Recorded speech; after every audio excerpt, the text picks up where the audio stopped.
Alright, this was a collective effort from the Pacers, and it started with Tyrese.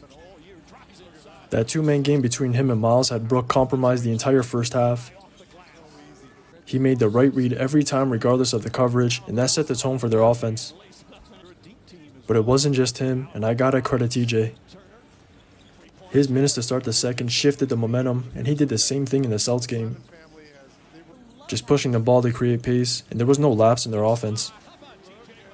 That just carried over to Tyrese once he subbed back in, and it was the making of a blowout.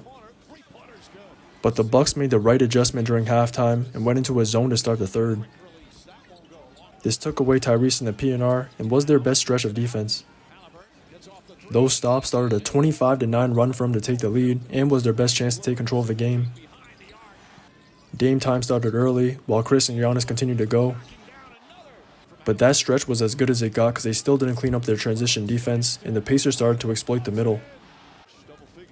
The worst of the two was their transition defense because they had a couple instances where they gave up a layoff on make, and that's an effort issue.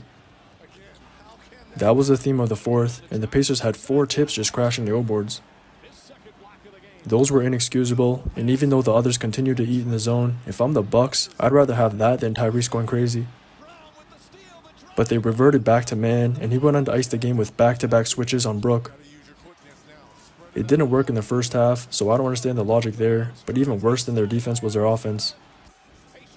I expected them to be the better executing team down the wire, but I guess all those late game reps this season were for nothing.